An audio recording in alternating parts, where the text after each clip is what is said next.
Hello everyone. आज की video में हम लोग करने वाले हैं कक्षा 10वीं गणित चैप्टर नंबर फर्स्ट वास्तविक संख्याएं।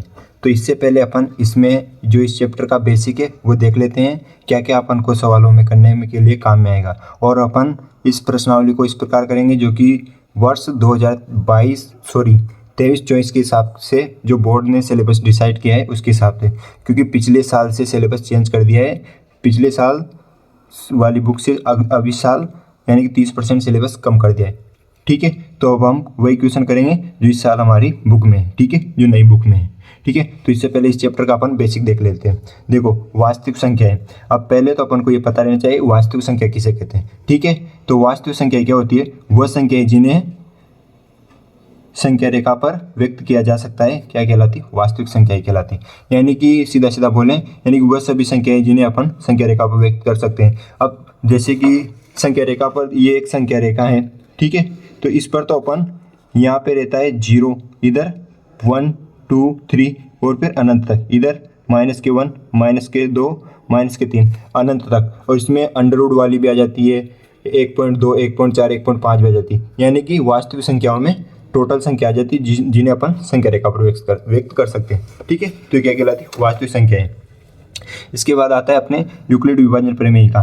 तो इस साल तो अपने यूक्लिड विभाजन प्रमेय का हटा दिए और वो दशमलव प्रसार वाला टॉपिक भी हटा दिया है। ठीक है, तो यूक्लिड विभाजन प्रमेय का मैं आपको सिर्फ सूत्र बता रहा। ठीक है, ये आपके कोई काम का नहीं है। ठीक है, तो आप इसे याद भी मत रखना चाहो तो। ठीक है, यूक्लिड विभाजन प्रमेय का क्या होती है? भाज्य बराबर भाजक इंटू भागफल प्लस शेषफल। और अगर गणित के रूप में लिखेंगे तो a बराबर बी क्यू प्लस आर। ठीक है, तो ये इस साल तो हमारे सिलेबस से हटा दी गई है। ठीक है, तो चलिए नेक्स्ट टॉपिक क्या है अपने। देखिए, अगला टॉपिक आता है अपने एलसीएम और एचसीएफ। तो अपने इस साल एलसीएम एचसीएफ और अपरिमेय संख्या वाला टॉपिक ही सिलेबस में है फर्स्ट चैप्टर में। ठीक है, तो देखिए एलसीएम किसे कहते हैं? एलसीएफ को अपन बोलते हैं हिंदी में लघुत्तम समापवर्ती, इंग्लिश में बोलेंगे तो लोएस्ट कॉमन मल्टीपल। ठीक है, लोएस्ट कॉमन मल्टीपल। ठीक है, तो इसकी परिभाषा क्या होती है? वह छोटी से छोटी संख्या जिसमें दी गई संख्या का भाग जा सके। यानी कि जो एलसीएम आएगा ना, जो वो संख्या आएगी जिसमें जो अपन को जो संख्या दे रखेगी उसमें जो संख्या आएगी उसका भाग चला जाए पूरी बार। ठीक है, तो ये तो एलसीएम कहलाता है। ये तो परिभाषा है, मैं आपको एलसीएम और एचसीएफ निकालना सिखाऊंगा। ठीक है, इस परिभाषा अगर आपको एग्जाम में पूछे तो ये याद करनी है। ठीक है, तो एचसीएफ क्या होता है? महत्तम समापवर्ती, जिसे अपन मसा बोलते हैं। ठीक है, ये हाईएस्ट कॉमन फैक्टर बोलते हैं इंग्लिश में। वह बड़ी से बड़ी संख्या जिसका दी गई संख्या में भाग चला जाए। यानी कि जो संख्या आएगी उसका किस में भाग चला जाए? जो अपन को संख्या दे रखी, जिसका अपन को एलसीएम और एचसीएफ निकालना है। ठीक है, तो एलसीएम एचसीएफ का एक सूत्र भी होता है जिन्हें अपन कैसे निकाल सकते हैं। यदि अपन को दो संख्या दे रखी और किसी का एलसीएम और एचसीएफ ज्ञात करना है और एक एलसीएम या एचसीएफ भी दे रखा, तो यानी कि कोई एक भाग कैसे ज्ञात करेंगे अपन? जैसे कि एलसीएम इंटू एचसीएफ ये बराबर किसके बराबर होता है? पहली संख्या इंटू दूसरी संख्या। अब इस सूत्र के हिसाब से अपन को किसी 3 का मान दे देगा तो 1 का मान अपन आराम से निकाल लेंगे। ठीक है, जैसे कि अपन को एचसीएफ ज्ञात करना है तो पहली संख्या इंटू दूसरी संख्या करके उसमें एलसीएम का भाग दे देंगे, यानी कि लसाअ का भाग दे देंगे। और एलसीएम निकालना है यानी कि लसाअ निकालना है तो पहली संख्या और दूसरी संख्या को गुणा करेंगे, उसमें एचसीएफ का भाग दे देंगे। ठीक है, तो ये इस प्रकार करना है। लेकिन ये किस पर लागू नहीं होता है? देखिए मैंने नीचे लिख रखा, 3 संख्याओं का गुणा उनके एलसीएम और एचसीएफ के गुणा के बराबर नहीं होता है। यदि आपको 3 संख्या देगा और बोलेगा कि इनका एलसीएम और एचसीएफ ज्ञात कीजिए, तो अगर अपन यूँ सोचेंगे कि भाई अपन तो एचसीएफ तो निकाल लें और एलसीएम गुणा करके ज्ञात कर लेंगे, तो 3 संख्याओं गुणा ज्ञात करके अपन एलसीएम एचसीएफ नहीं कर सकते। ठीक है, ये किसके लिए लागू है? सिर्फ ये सूत्र 2 संख्याओं के लिए। ठीक है, तो चलिए अब अपन क्वेश्चन करते हैं। चलिए अब हम उदाहरण पहला करते हैं, जो कि हमें क्या दे रखा है? संख्याओं, आपको अपनी स्क्रीन पर नजर आ जाएगा, संख्याओं 4 की घात n पर विचार कीजिए जहां n एक प्राकृत संख्या है। ठीक है, और जांच कीजिए कि क्या संख्या n का कोई ऐसा मान है जिसके लिए 4 की घात n अंक 0 पर समाप्त होता है। ठीक है, अपन को एक संख्या दे रखी, इसको हल करना है। ठीक है, एक संख्या दे रखी अपन को, संख्या क्या दे रखी? 4 की घात n, जहां n क्या है? एक प्राकृत संख्या है। ठीक है, प्राकृत संख्या। ठीक है, तो प्राकृत संख्या क्या होती है? 1 2 3 डैश डैश डैश अनंत, यानी कि 1 से स्टार्ट करके अनंत तक जो भी संख्या रहती है वो क्या कहलाती है? प्राकृत संख्या है। ठीक है। अब देखिए अपन को संख्या 4 जीरो पे समाप्त होती है या नहीं होती। अगर अब मैं आपको इसमें एक चीज है, कोई भी संख्या जीरो पे समाप्त होगी उसके लिए एक शर्त है, ठीक है, यहाँ लिख देता हूँ, ठीक है। यदि कोई भी संख्या जीरो पर समाप्त होगी, यदि उसके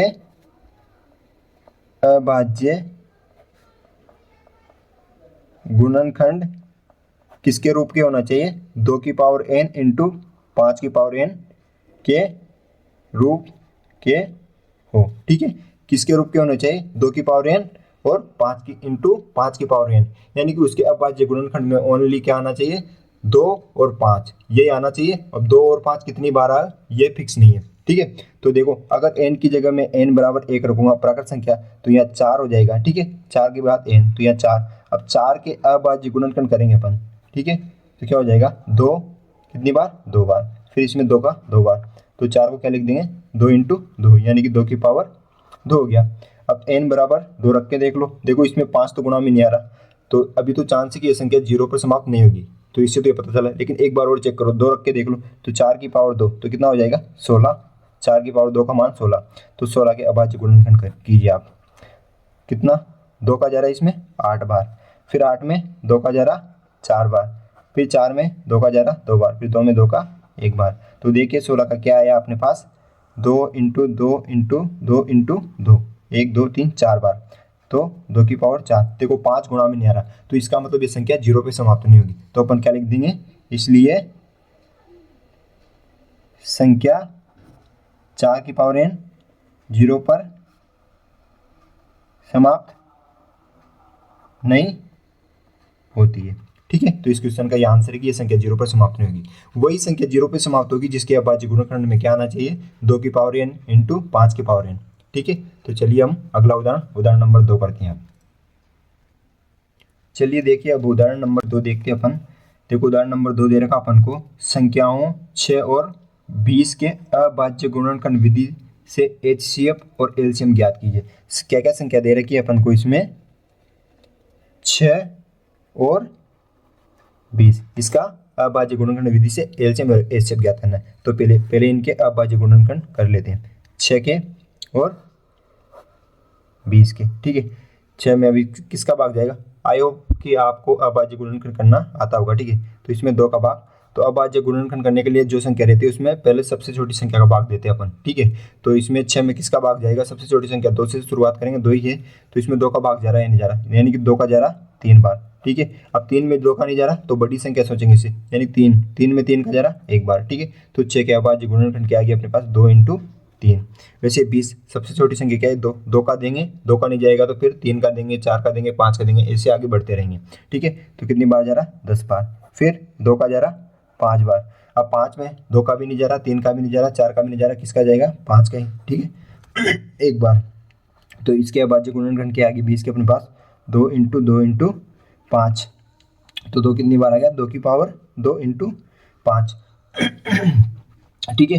अब इसका अपन को एलसीएम ज्ञात करना है, एलसीएम यानी कि लसाअ, ठीक। तो लसाअ क्या होगा, अब लसाअ में वह छोटी से छोटी संख्या जिसका दी गई संख्या में भाग जाना चाहिए, ठीक है।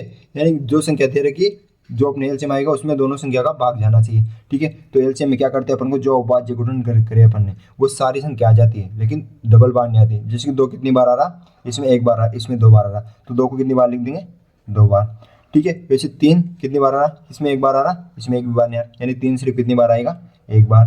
अब फिर देखो 3, यहाँ 2 और 3 हो गए, अब इसमें देखो क्या रह गया, 5 रह गया, 5 कितनी बार आ रहा, 5 1 बार आ रहा, तो 5। अब इनको गुणा कर लो, 2 2 4, 4 3 12, 12 पंजे 60, तो इसका एलसीएम किया गया 60। अब देखो 60 में 6 का भी भाग जाएगा और 20 का भी भाग जाएगा, ठीक है, परिभाषा के अनुसार, जो अपन ने परिभाषा लिखी ना, तो उसके अनुसार दोनों का भाग जा रहा, ठीक है, यानी कि सही है अपना। अब HCF यानी कि मस क्या हो जाएगा, देखो मस में सिर्फ अपन क्या लिखना है, जो कॉमन संख्या है वही मस में आती है, सबसे वह बड़ी से बड़ी संख्या, यानी कि बड़ी से बड़ी संख्या निकालने अपन को, तो जो कॉमन होगा ना वही किस में आएगा, HCF में, ठीक है। तो देखो इनमें कॉमन संख्या कौन सी, सिर्फ 2 आ रहा, वो भी एक बार, तो इसका HCF क्या हो जाएगा 2। अब देखिए 2 का भाग 6 में भी जा रहा और 20 में भी जा रहा, तो यानी अपनी परिभाषा के अनुसार अपना आंसर सही है, ठीक है। तो इस क्वेश्चन का आंसर LCM तो हो गया 60 और HCF हो गया 2, ठीक है। तो चलिए हम नेक्स्ट उदाहरण 2 करते हैं अपन, सॉरी उदाहरण 3 करते हैं, 2 तो अपन ने कर लिया। चलिए उदाहरण 3 करते हैं। उदाहरण 3 दे रखा मन को, अभाज्य गुणनखंड विधि द्वारा छिन्नमय और 404 का HCF ज्ञात कीजिए और फिर उसका LCM ज्ञात कीजिए, ठीक है। किसका किसका, छिन्नमय, इसका अभाज्य गुणन करके LCM और HCF ज्ञात करना है, और 404, ये 2 संख्याएं, इसका पहले तो अपन को HCF निकालना है, उसके बाद LCM निकालना है, ठीक है।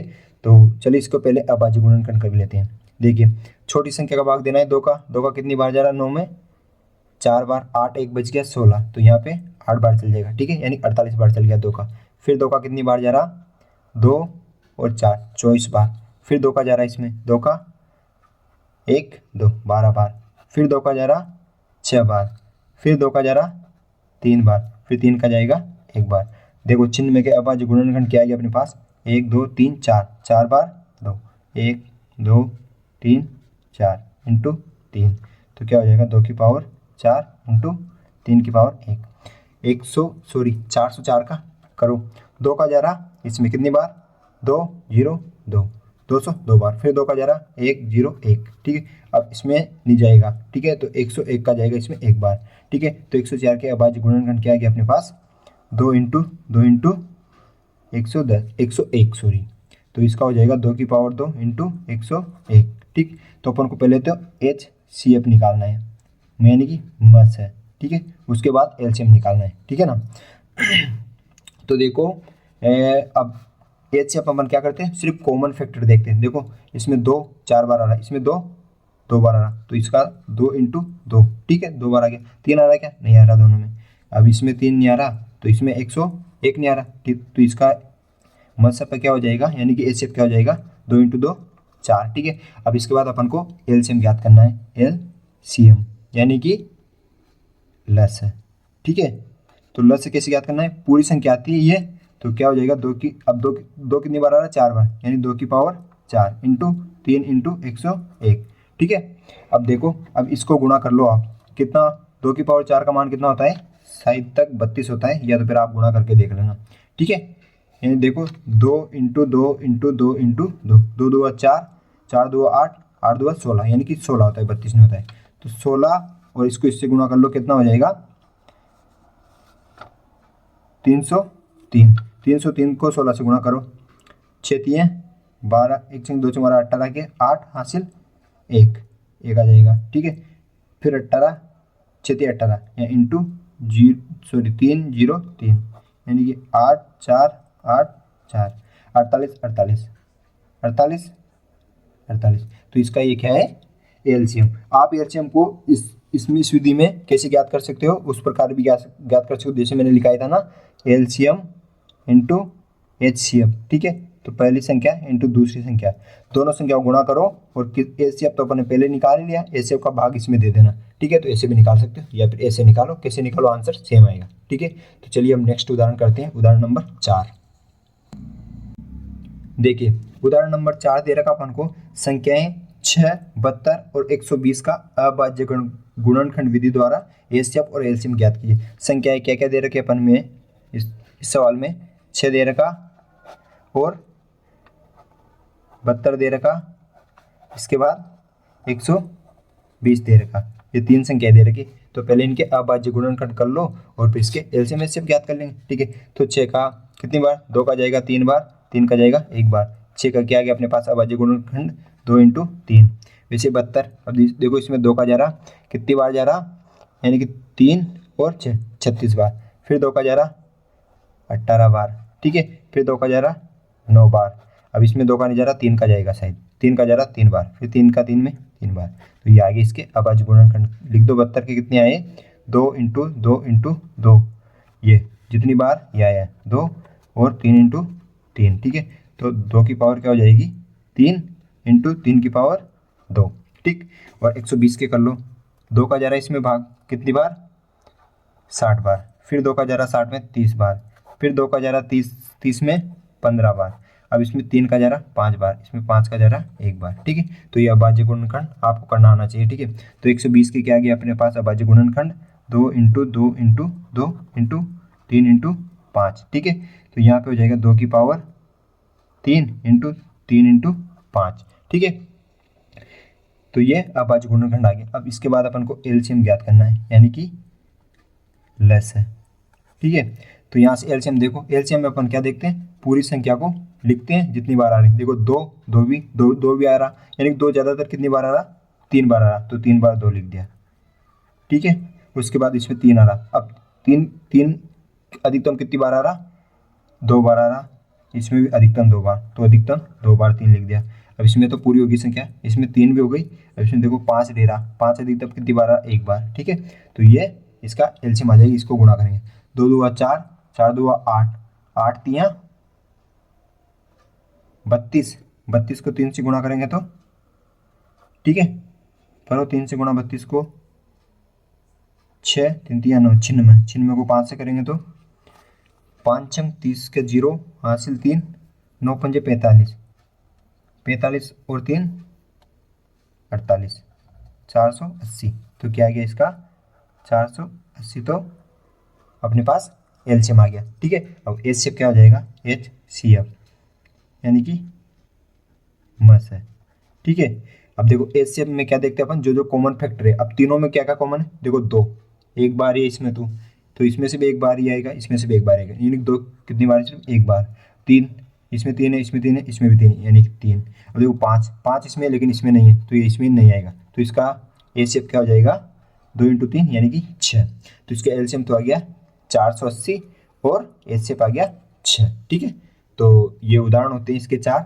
अब हम अपन अगली प्रश्नावली जो है इसमें 1.1 के क्वेश्चन करेंगे। ठीक है, तो चलिए 1.1 के क्वेश्चन करते हैं। चलिए अब हम प्रश्नावली 1.1 के क्वेश्चन करते हैं।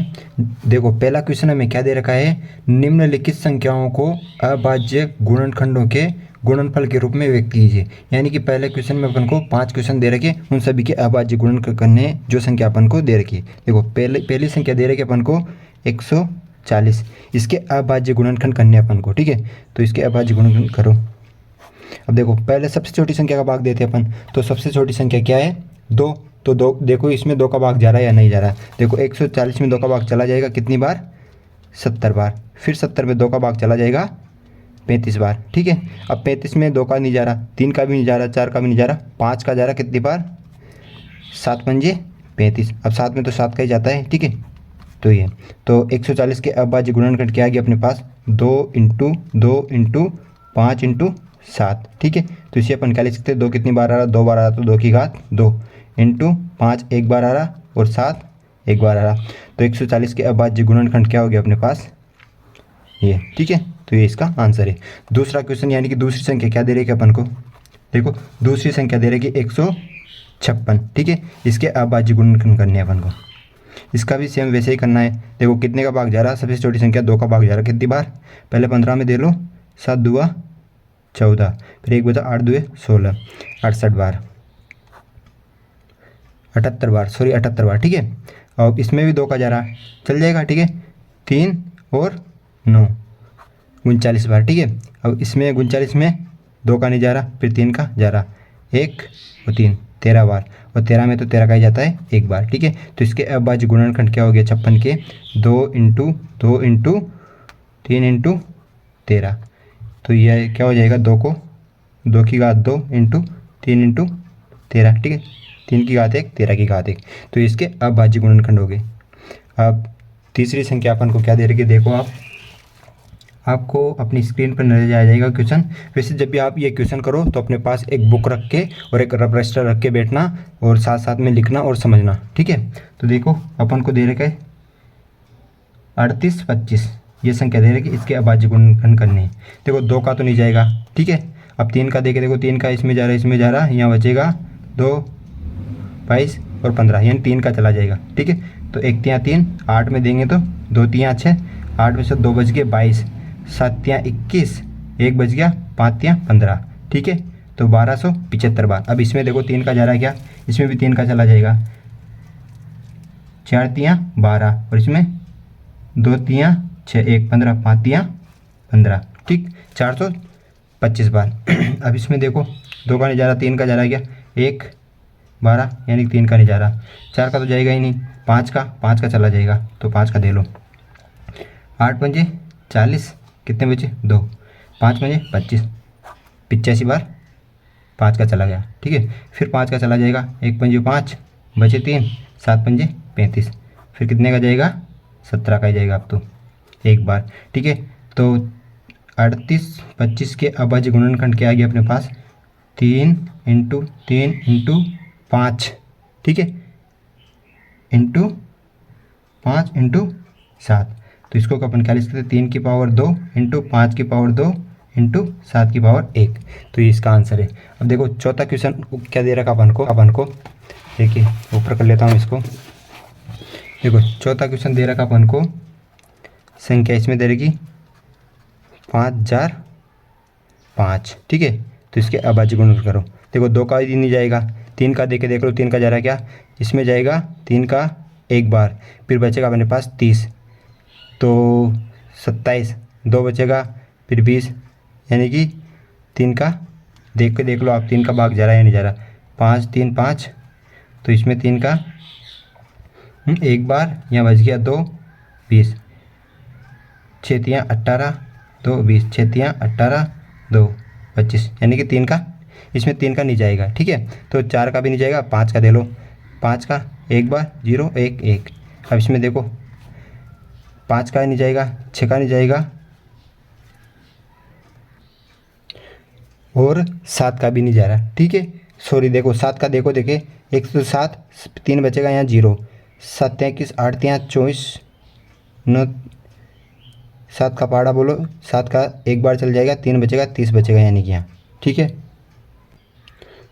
तो यानी कि इसमें 7 का चला जाएगा कितनी बार, 107 1, 3 बचा 30, 7 21 8 24, सॉरी 7 का पहाड़ा बोलना ना अपन तो 7 21, 1 7 2 7 14, 3 7 21, 4 7 28, 28 4 बार, फिर कितना बच गया 2 यानी 21, फिर 7 3 21, यानी कि 143 बार चला जाएगा।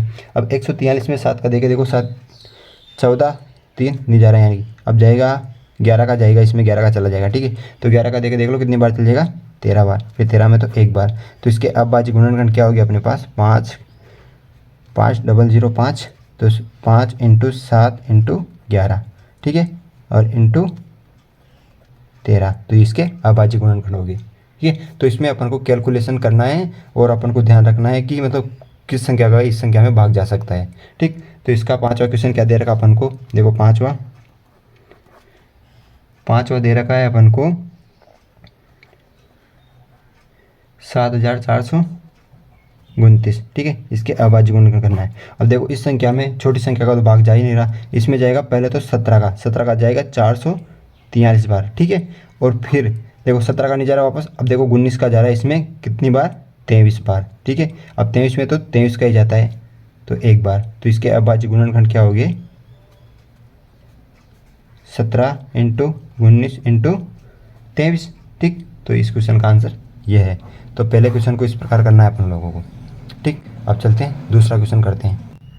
देखिए दूसरा क्वेश्चन हमें दे रखा है, पूर्णांकों के निम्नलिखित युग्मों के एचसीएफ और एलसीएम ज्ञात कीजिए तथा इसकी जांच कीजिए कि दो संख्याओं का गुणनफल बराबर एचसीएफ इंटू एलसीएम होता है, ठीक है। जो संख्या दे रखी है अपन को, इसमें भी अपन को 3 क्वेश्चन दे रखे हैं, उनका एचसीएफ और एलसीएम ज्ञात करना है और फिर दोनों संख्याओं का गुणनफल के उनके एचसीएफ और एलसीएम के गुणनफल के बराबर है यह निकालना है, ठीक है। तो पहले क्वेश्चन में अपन को संख्या दे रखी 26 और 91, ठीक है। तो पहले इसके अभाज्य गुणनखंड कर लीजिए आप, 26 और 91, देखो इसमें 2 का जा रहा 1 3, अब 13 का जाएगा इसमें तो एक बार, तो 26 के क्या आ गया अपने पास अभाज्य गुणनखंड 2 इंटू 13। 91 का 2 का नहीं जाएगा इसमें, 3 का भी नहीं जा रहा, 3 का नहीं जा रहा, 4 का भी नहीं जा रहा, 5 का नहीं जा रहा, 6 का भी नहीं जा रहा, 7 का चला जाएगा शायद, 1 7 7 1 और बच के 2, 7 3 21, 13 का एक बार।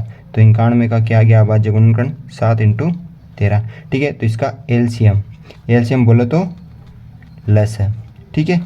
तो लस से क्या हो जाएगा, लस में अपन पूरी संख्या लिख लेते हैं, 2 इंटू 13 एक बार, ठीक है, फिर 7, ठीक है। तो ये पूरी संख्या आ गई एलसीएम में। अब इनको आपस में गुणा कर लो, तो आप गुणा करोगे तो इसका लगभग कितना आएगा एलसीएम, 182 के लगभग, ठीक है, आप गुणा करोगे तो। और एचसीएफ क्या हो जाएगा, एचसीएफ यानी कि मस है। अब मस में कॉमन संख्या कौन सी, इसमें सिर्फ 13 है, तो इसका एचसीएफ क्या हो जाएगा 13। अब अपन को जांच भी करना है कि दोनों संख्याओं का गुणनफल इनके एलसीएम और एचसीएफ के गुणनफल के बराबर है। पहली संख्या इंटू दूसरी संख्या किसके बराबर होना चाहिए, एलसीएम इंटू एचसीएफ के बराबर है या नहीं है, ठीक है, ये जाँच करना है। तो दो संख्या क्या है अपने पास, 26 इंटू 91 बराबर, ये अपने पास एलसीएम क्या आया 182 इंटू 13। अब इसको गुणा करेंगे तो आपके पास आएगा लगभग 2366, और इसको भी गुणा करेंगे तो आएगा 2366, ठीक है। आप अपने फ़ोन में गुणा कर लेना, मैंने डायरेक्ट लिख दी है क्योंकि मेरे को तो पता है कि इसका गुणा ये आएगा, इसलिए क्योंकि ज़्यादा लंबी वीडियो नहीं बनेगी, ठीक है। तो इसका आंसर ये आएगा, यानी कि दोनों बराबर आएगा। चलिए दूसरा क्वेश्चन करते हैं अब इसका। सेकंड में संख्या क्या क्या दे रखे अपन को, 510 और 92, इसका एलसीएम और एचसीएफ ज्ञात करना है। तो 510 और 92, देखो 510 में 2 का भाग चला जाएगा, कितनी बार, 2 और 1 बच गया 5, फिर 5, 255 बार।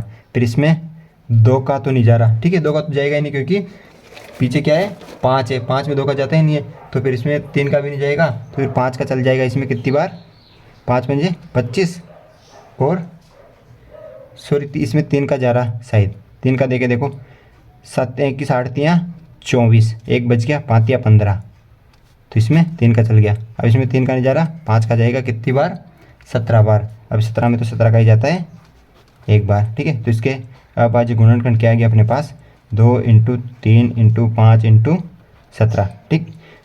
तो ये तो इनको कुछ भी नहीं लिख सकते, कोई भी संख्या डबल बार नहीं है। इसको देखो 2 का जा रहा कितनी बार, 46 बार, फिर 2 का जा रहा कितनी बार, 2 3 23 बार, फिर 2 का जा रहा 23 का जाएगा एक बार। तो 92 के क्या आ गया अपने पास, 2 इंटू 2 इंटू 23, तो 2 की पावर 2 इंटू 23 की पावर 1, तो इसके अभाज्य गुणनखंड ये आ गए। अब देखो अपन को क्या निकालना है, एलसीएम निकालो पहले, एलसीएम। तो एलसीएम क्या हो जाएगा इसका, यानी कि लस है, लस से निकालेंगे तो क्या हो जाएगा, पूरी संख्या आ जाएगी। देखो 2 कितनी बार अधिकतम, 2 बार, तो 2 इंटू 2, और 3 कितनी बार, 1 बार, 5 कितनी बार, 1 बार, 17 कितनी बार, 1 बार, 23 कितनी बार है, 1 बार। इनको गुणा करेंगे तो लगभग अपने पास आंसर आएगा, आप गुणा कर लेना, जो भी आंसर आएगा वो इसका आंसर आएगा, लेकिन मैं आपको डायरेक्ट आंसर बता देता हूँ। इसका आंसर आएगा 23,460 के लगभग, ठीक है। तो ये तो इसका आंसर आएगा, जो भी है एलसीएम, इसको गुणा करेंगे ना आप तो ये आ जाएगा। अब एचसीएफ निकाल लेते हैं, एचसीएफ, ठीक। तो एचसीएफ क्या हो जाएगा, कॉमन संख्या 2 आ रहा है, एक तो एक बार, ठीक, 3 तो आ ही नहीं रहा, 4 भी ना आ रहा, 5 भी नहीं, सॉरी 3 नहीं आ रहा, 5 भी नहीं आ रहा, 17 भी नहीं आ रहा, क्योंकि दोनों संख्या में। तो इसका एलसीएम एचसीएफ क्या हो जाएगा, ओनली 2, ठीक। अब इनको गुणा कर लेना आप, पहली संख्या यानी कि 510 इंटू 92 और 23,460 इंटू 3, इनको गुणा कर लेना, ये भी बराबर आ जाएगा। तो क्या हो जाएगी, जांच भी हो जाएगी अपनी, ठीक है। तो अब चलिए नेक्स्ट क्वेश्चन करते हैं अपन लोग। चलिए अब दूसरे का तीसरा सवाल करते हैं, जो कि हमें संख्या दे रखी है 336 और 54। इसका क्या निकालना है अपन को, एचसीएफ और एलसीएम, और फिर इसकी दोनों संख्याओं का गुणनफल और एचसीएफ और एलसीएम का गुणनफल, इसकी जांच भी करनी है, ये भी बराबर होना चाहिए, ठीक है। तो पहले इनके अभाज्य गुणनखंड कर लेते हैं। तो 336 के अभाज्य गुणनखंड करते हैं, क्या हो जाएंगे, इसमें 2 का भाग जाएगा कितनी बार, 1 और 6, फिर बचेगा 1 18, ठीक है, यानी कि 168 बार। फिर इसमें 2 का जा रहा कितनी बार, 16 में कितनी बार जाएगा 8, और इसमें 4 बार, 84 बार चल गया। फिर इसमें 2 का जा रहा 4 और 2, फिर 2 का चला जाएगा 2 1, फिर 2 का नहीं जा रहा, अब 3 का चला जाएगा 7 या 21, फिर 7 का चला जाएगा एक बार, ठीक है। तो यानी कि 336 के अभाज्य गुणनखंड क्या आ गया अपने पास, 1 2 3 4, 2 बार कितनी बार आ गया, 4 बार, 1 2 3 4 और फिर 3 और 7, ठीक है। तो 1 2 3 4, 2 कितनी बार है, 4 बार, तो 2 की पावर 4 इंटू 3 की पावर 1 इंटू 7 की पावर 1, ठीक है। ये तो आ गया अपने पास 336 के अभाज्य गुणनखंड। और फिर 54 के भी अभाज्य गुणनखंड कर लेते हैं, ठीक है।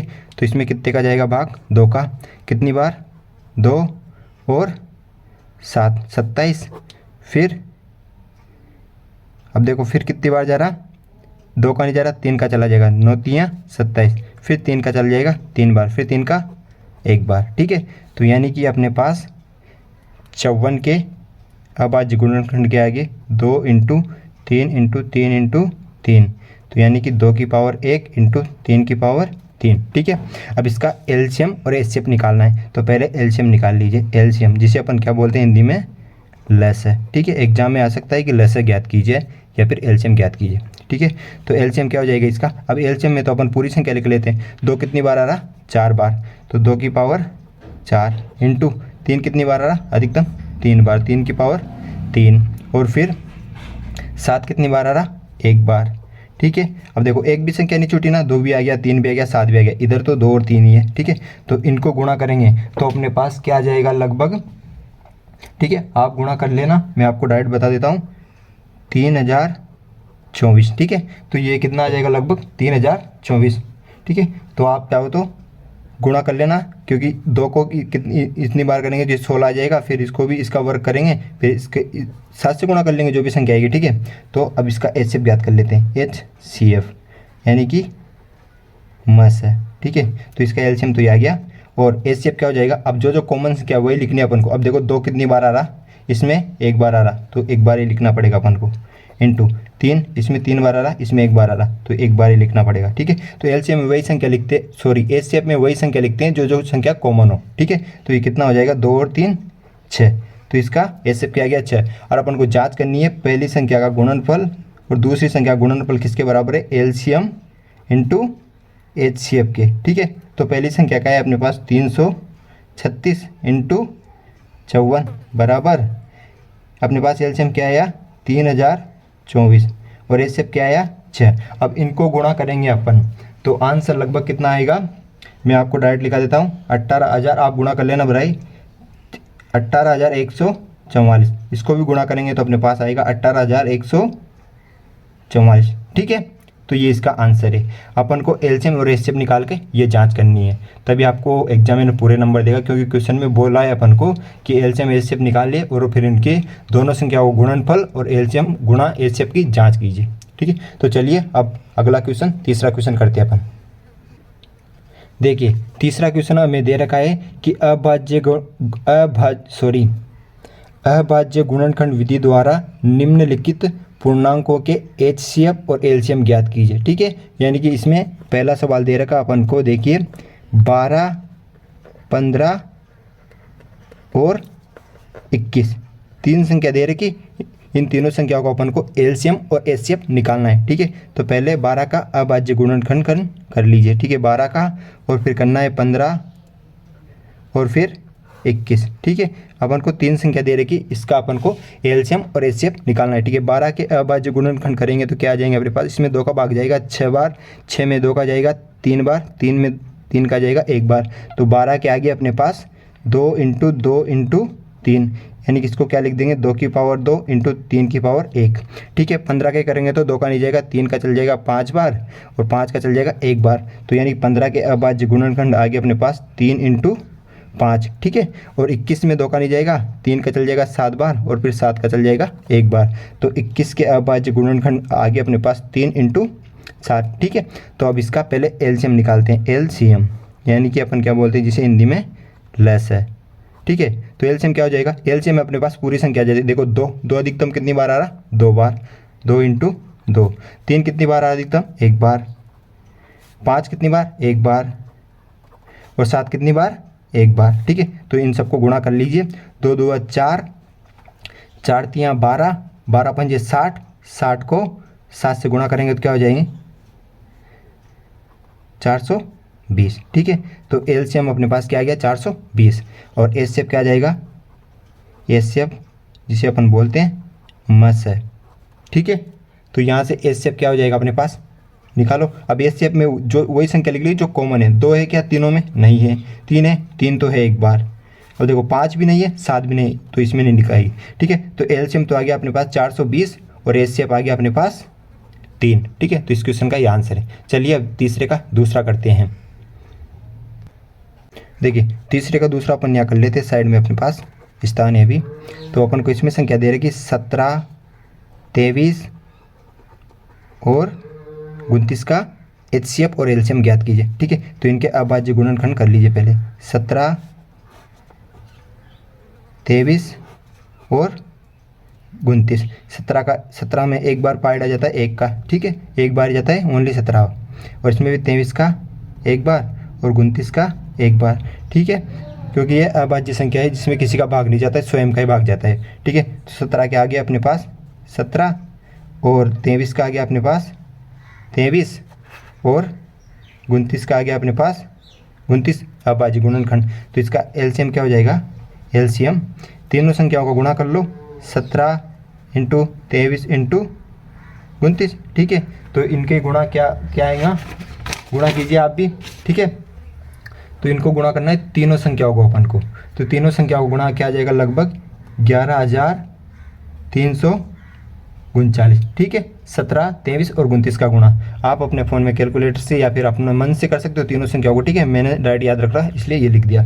और एचसीएफ क्या हो जाएगा, एचसीएफ यानी कॉमन संख्या। अब देखो इनमें कोई भी एक संख्या कॉमन, यानी मतलब अब हर एक के साथ एक तो कॉमन रहता है, तो यानी कि इसका एचसीएफ क्या हो जाएगा 1, ठीक। तो एलसीएम तो हो जाएगा इसका 11,339 और एचसीएफ हो जाएगा 1, ठीक है। तो इस क्वेश्चन को इस प्रकार करना है। चलिए अब तीसरे का लास्ट क्वेश्चन तीसरा करते हैं अपन। देखिए तीसरे में अपन को संख्या दे रखी है, क्या दे रखी है, 8, 9 और 25 का एचसीएफ और एलसीएम ज्ञात कीजिए। तो पहले इसके अभाज्य गुणनखंड कर लेते हैं, 8 और 9 और 25, ठीक है। 8 में 2 का भाग जाता है 4 बार, 4 में 2 का जाता है 2 बार, 2 का 2 में जाता है 1 बार, ठीक है। तो 8 के अभाज्य गुणनखंड आ गया अपने पास 2 इंटू 2 इंटू 2, यानी कि 2 की पावर 3, ठीक है। 9 में 2 का नहीं जाता है, 3 का जाता है 3 बार, 3 का जाता है 1 बार, ठीक है। तो 9 का क्या गया अपने पास 3 इंटू 3, यानी 3 की पावर 2। 25 में 2 का नहीं जाएगा, 3 का नहीं जाएगा, 4 का नहीं जाएगा, 5 का जा रहा है 5 बार, 5 में 5 का 1 बार। तो 25 के क्या गया अपने पास 5 इंटू 5, यानी कि 5 की पावर 2, ठीक है। तो इसका एचसीएफ क्या हो जाएगा, एचसीएफ, ठीक। एचसीएफ यानी कि एचसीएफ में आप देखो 2 कितनी बार, 2 की पावर 3, और 3 कितनी बार, 3 की पावर 3, सॉरी 2, और 5 कितनी बार, 5 की पावर 2। अब इन सबको अपन गुणा करेंगे तो जो आंसर आएगा वही इसका आंसर आएगा, यानी इन सारी संख्याओं को गुणा कर लो, यही पूरी संख्या है। तो इसको गुणा करेंगे तो अपने पास कितना आ जाएगा, लगभग क्या टोटल 1800, ठीक है। तो इन सबको गुणा करेंगे तो अपने पास आंसर क्या आएगा 1800। तो इसका सॉरी ये तो इसका एलसीएम है, ये क्या है एलसीएम में अपन सारी संख्या को लेते हैं, ठीक है। तो इसका एलसीएम क्या आ जाएगा अपने पास 1800। अब चलिए इसका एचसीएफ भी निकाल लीजिए। एचसीएफ क्या जाएगा, अब देखो इनमें कॉमन संख्या क्या है, 2 नहीं है, 3 नहीं है, 4 भी नहीं है, सॉरी 4 तो यही नहीं, इसमें 5 नहीं है, ठीक है। तो एचसीएफ क्या हो जाएगा 1। तो एलसीएम तो हो जाएगा 1800 और एचसीएफ 1 हो जाएगा। तो ये इसका आंसर है, ठीक है। अब चलिए अब नेक्स्ट क्वेश्चन नंबर 4 करते हैं। चलिए अब क्वेश्चन नंबर 4 करते हैं, जो कि हमें दे रखा है कि एचसीएफ 9 है, 2 संख्या दे रखी, यानी कि मैं क्वेश्चन लिख देता हूँ, क्वेश्चन नंबर 4, ठीक है। एचसीएफ दे रखा अपन को इसका 306 और 657 का एचसीएफ दे रखा 9, ठीक है। तो इसका अपन को एलसीएम ज्ञात करना है, ठीक है। क्या ज्ञात करना है, एलसीएम इन दोनों संख्या को 306 और 657 का एलसीएम निकालना है, ठीक है। ये अपन को नहीं दे रखा है।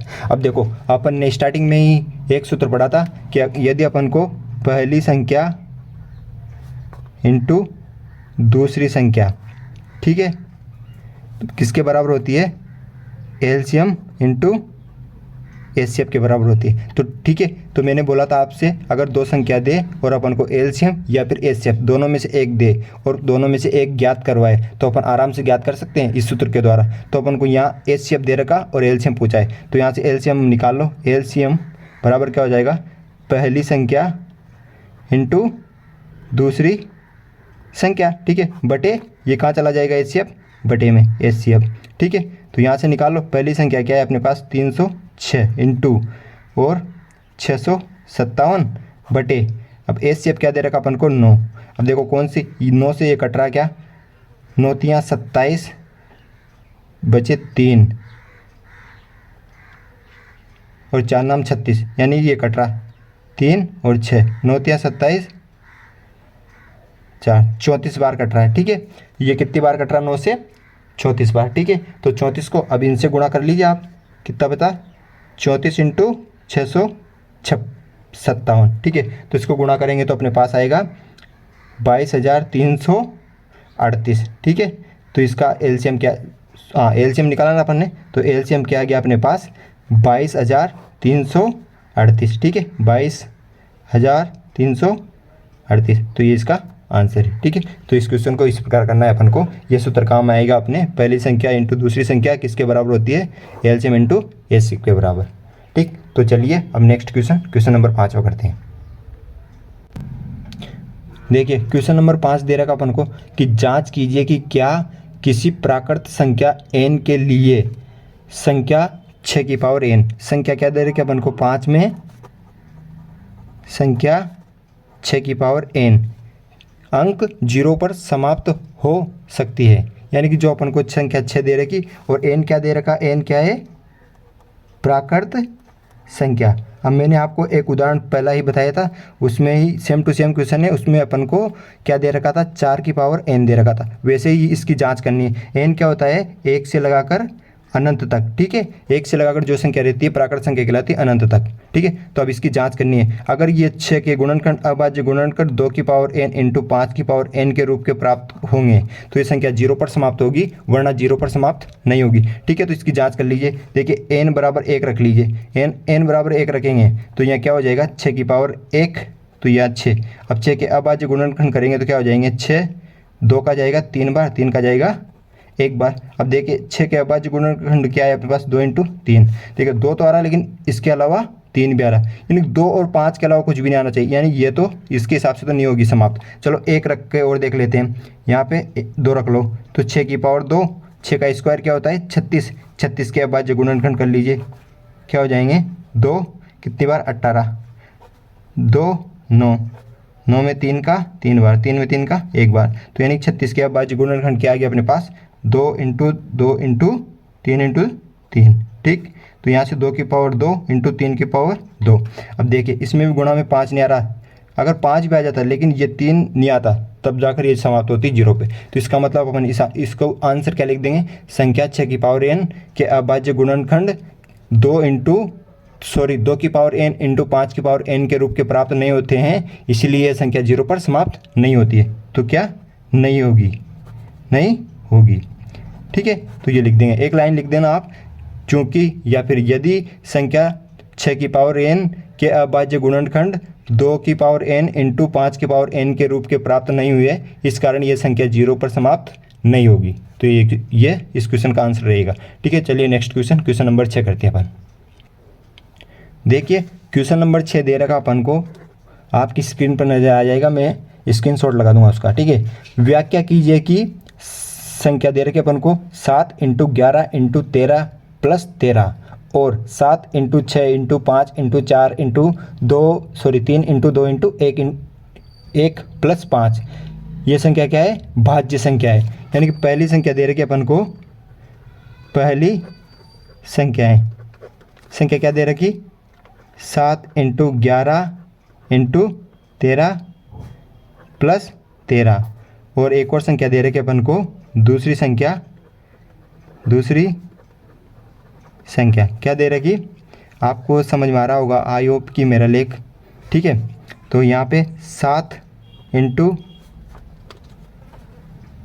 6 into 5 into 4 into 3 into 2 into 1 plus 5, ठीक है। तो अपन को इसमें ये जांच करनी है कि ये संख्या भाज्य है या फिर नहीं है, ठीक है, यानी इसमें किसी संख्या का भाग जाता है या नहीं जाता है। देखिए अब इस संख्या को देखेंगे अपन, तो इसमें से ये 13 है, यहाँ पे 13 पीछे, तो इसमें से 13 कॉमन आ रहा, तो 13 बार कॉमन ले लूँगा, तो यहाँ क्या हो जाएगा 7 × 11। अब यहाँ तो एक बचेगा, ठीक है, तो यहाँ तो एक बचेगा, अपन ने 13 बार ले लिया, प्लस यहाँ भी एक बचेगा, ठीक।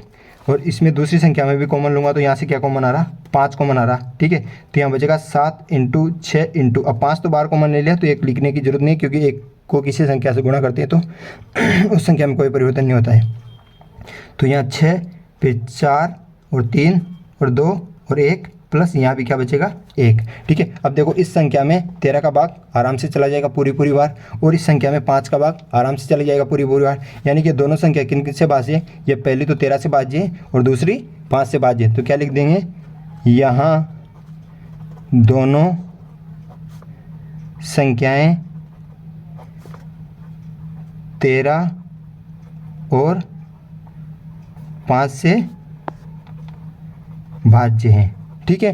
तो अर्थात ये संख्याएं, अर्थात यह संख्याएं क्या है, भाज्य हैं, ठीक है। क्या ये संख्याएं भाज्य हैं, तो इस क्वेश्चन को इस प्रकार करना है। चलिए अब इस प्रश्नावली का लास्ट क्वेश्चन करते हैं,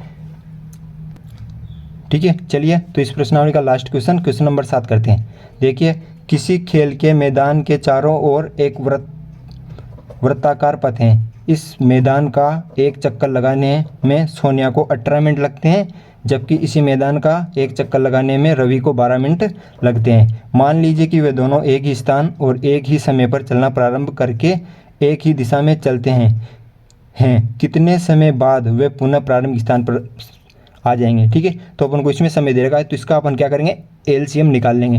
जो एलसीएम आएगा वही उतने समय बाद वो दोनों उसी स्थान यानी कि प्रारंभिक स्थान पर मिलेंगे, ठीक है।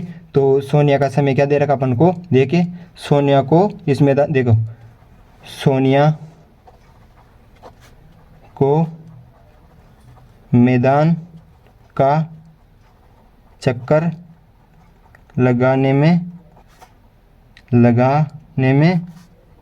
लगा समय क्या है, 18 मिनट, ठीक है। और रवि को मैदान का चक्कर लगाने में लगा समय क्या हो जाएगा, 12 मिनट, ठीक है। देखो सोनिया को तो लग रहा 18 मिनट और रवि को लग रहे 12 मिनट, ठीक है। तो इनका क्या करेंगे, 18 मिनट और 12 मिनट का एलसीएम यानी कि लसाअ निकालने पर या फिर लेने पर, ठीक है। तो इनका किस विधि से निकालेंगे अपन, अभाज्य गुणनखंड विधि से। क्या हो जाएगा, 18 के अभाज्य गुणनखंड और 12 के, ठीक है। तो 2 का जाएगा 9 बार, फिर 3 का जाएगा 3 बार, 3 का जाएगा 1 बार। वैसे 12 का निकालेंगे तो 12 का 2 का 6 बार, 2 का 3 बार, 3 का 1 बार, ठीक है। तो 18 के तो आ गए अपने पास 2 × 3 × 3, ठीक है। और 12 के 2 × 2 × 3, ठीक। तो अब जो कॉमन संख्या है एलसीएम निकालना है अपन को, क्या निकालना है, एलसीएम यानी कि लसाअ, ठीक है।